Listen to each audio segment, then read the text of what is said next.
Alright, so this is a suggestion via Discord. The name of the video is 13 Things from the 1960s Kids Today Will Never Understand. This is coming from the channel Recollection Road.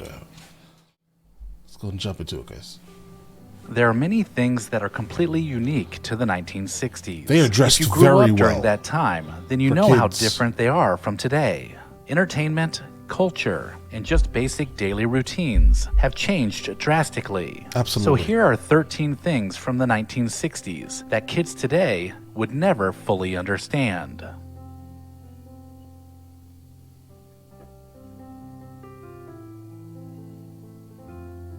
Imagine waking up every single morning, putting on your wristwatch, and then having to wind it so that it kept the time. This is what most people did if they wore a watch, because battery-powered watches were still quite new, and they weren't widely available yet. This was also a time when learning to read a clock was essential, because they often only displayed hands that pointed to Roman numerals or tick marks. Today, you might be surprised to learn that there's a generation of kids that are unable to read analog clocks, because I fully believe that. Based off of this generation of kids that are coming up pretty much after me, I can tell you right now, they don't know how to read a clock. they have grown up never needing to.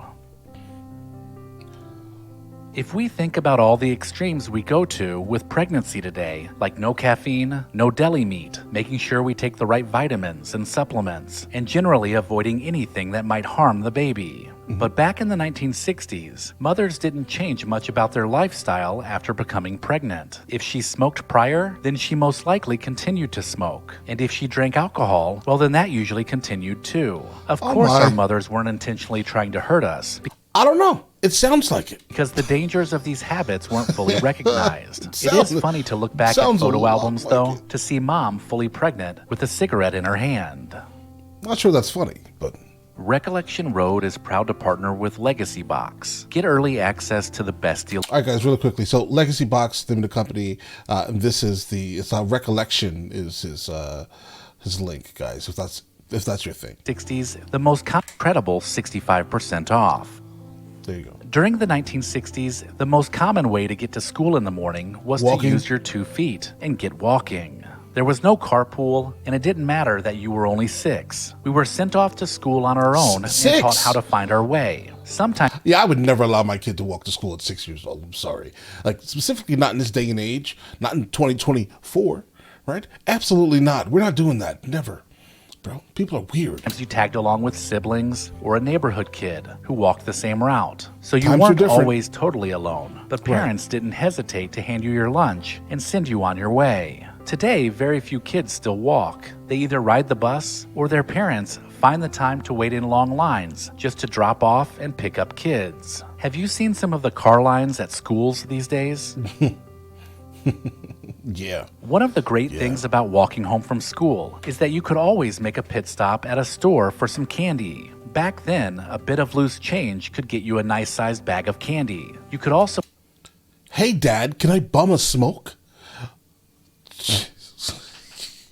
The Surgeon General agrees. Candy cigarettes are tastier and more healthy than real cigarettes. Just like that. Guys, come on now. This has to be, you guys have to be trolling me. I don't believe this is real. hang I out don't and get an believe ice it. cream I soda, don't believe it. a malt, or an egg cream. And you could straddle up to the counter and drink it just like a grown-up. From an early age, kids learned about earning, counting, and spending real money, which is something lost on kids today. Now kids seem to think that plastic credit cards are the only way to pay for things. During the Yeah, guys, we do not need to allow that to happen, though. I know there are, a lot of people are like, oh, we need to get rid of the actual dollar. Yeah, please, guys, let's not get rid of the dollar. All right, we need to have something that we can still teach kids. And obviously, paper money and metallic money, let's say, is freedom, guys. Trust me when I say that.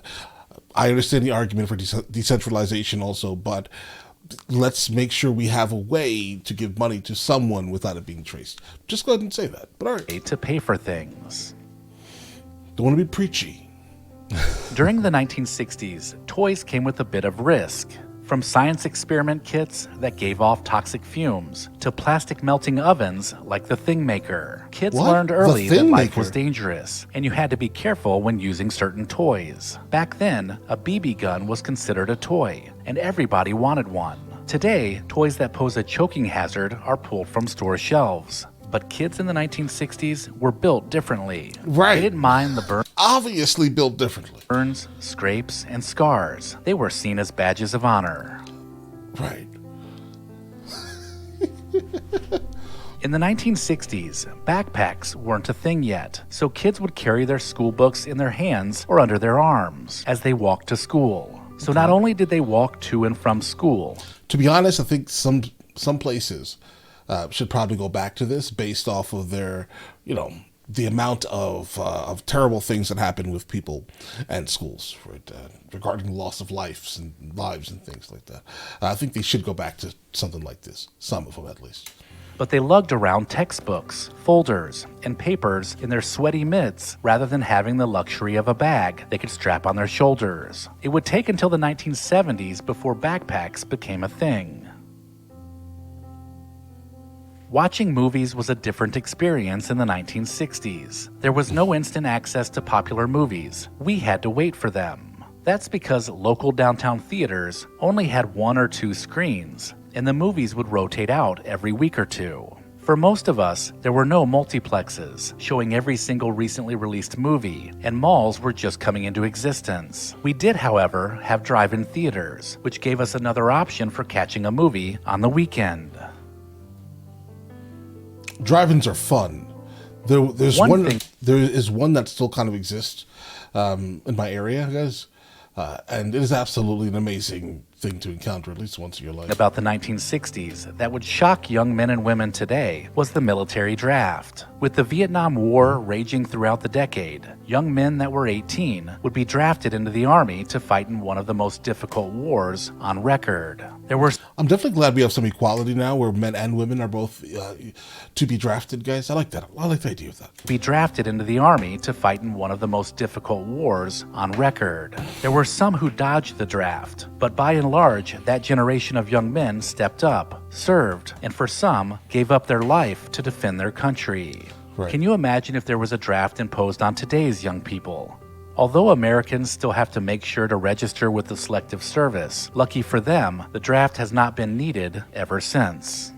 Mm-hmm.